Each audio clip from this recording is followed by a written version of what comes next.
Welcome to Mission Nuestra Señora de la Purísima Concepcion de Acuña. That's Mission Concepcion for short. It was established in 1731 by Spanish priests and built by the indigenous locals for the Catholic Church. Nice, huh? And as buildings go, this was a spectacular thing to experience. And you know what? It still is today. Let's get an up-close and personal look at this amazing historical site. And to do that, may we present to you your very own personal tour guide. Welcome to Mission Concepcion. My name is Ken Erfurth and I'm a tour guide here, and I enjoy taking people here for a very long time. I've been coming to this mission since I was a child and really enjoy sharing these objects with you and explaining the history of this mission because it's very, very special. It's got several unique qualities here. So one of the things I would like to mention is that this is the oldest unrestored stone church in the United States. This mission was completed in 1755. And so it's older than the United States when you think about that. So it's an interesting fact. People have been coming here for hundreds of years. One of those that you might recognize is a fellow by the name of Teddy Roosevelt, who came here in 1898, and 3 years later he was President of the United States. So it's an interesting thing that has lured people here. There are many attributes here that are very special to the mission. One of those is the frescoes. You'll see frescoes at this mission far more than the other missions. In fact, more than all the other missions combined. And they're very, very special ones. You also have another thing that is very special about this mission is a dual illumination that shows on the Feast of the Assumption of Mary, two beams of light go through the sanctuary and pause under the dome and also above the portrait of Mary as they come in. Very interesting thing. But on the front of the church, you see the frescoes. Originally, this mission had stone and then stucco coating and these decorative frescoes that are there. And if you look closely on the front of the mission, you will see those fragments of those missions, more than 265 years old. Very, very special to see those frescoes. They're fragments, but you look at it, you can see remnants of the circle with the petals of flowers in it. And it's very unique when you see this. You can't see that at the other missions.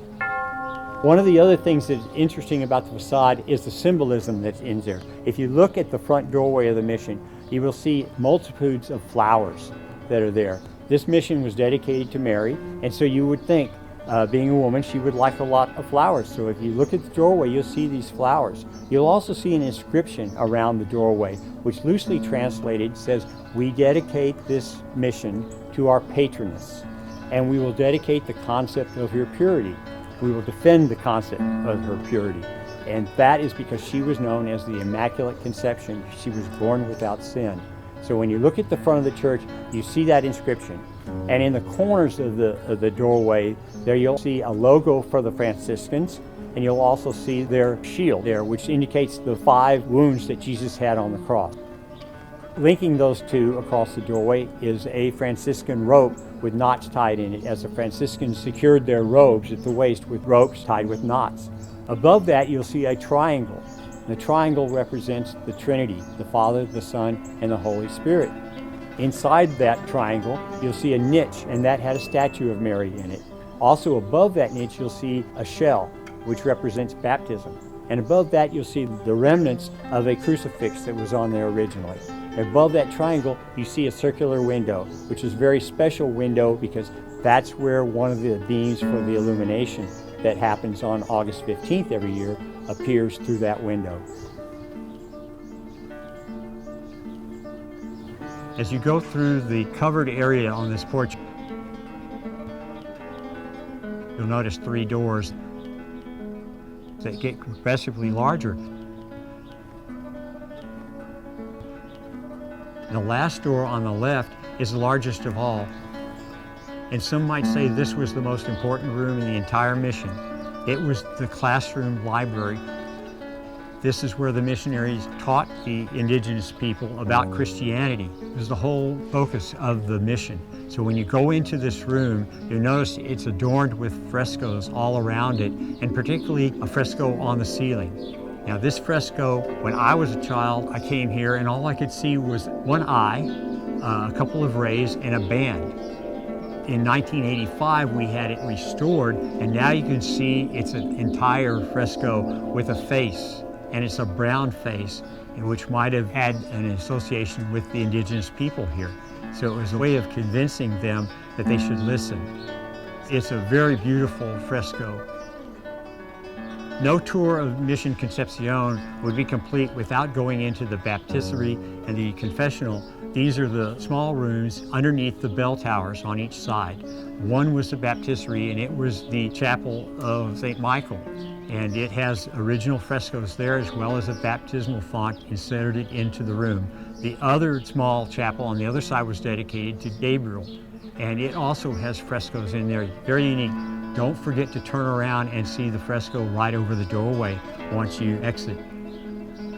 As we are looking at the church, you see that it's made out of stone. You might wonder, where did that stone come from? Well, if you look across the field there, you'll see a depression with trees growing out of it, and you'll see a couple of rock outcroppings. That was the quarry for Mission Concepcion.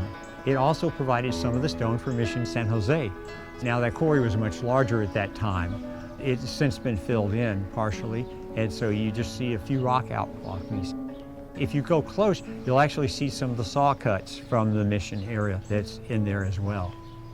When you're touring the interior of the church, you might notice that it's such a large area, and the acoustics in this church are very, very good. One of the reasons for that is you, again, are standing in the original church. Other than a new coat of plaster, these are the original walls. This is the original ceiling. This is the original dome for the church as well. And so you are hearing and seeing basically what the indigenous people, when they finished this church, saw and what they heard. You can imagine what a remarkable feeling it would have been coming from hunter-gatherers to building this magnificent edifice, and how stupendous it should have been to them, and a sense of accomplishment that they would have. So as you look at this church, you see a couple of paintings. You see one painting of Mary as the Immaculate Conception, and that's where the dual illumination happens. In December, on the Feast of Our Lady of Guadalupe, sun shines through the window in the dome, and it illuminates the altar with the painting of Our Lady of Guadalupe on her feast day. Symbolism in this church is unique. The magnificent Mission Concepcion was created with the greatest of care so long ago, and is still in use today, all so that the Padres could touch souls with heavenly help into the 21st century.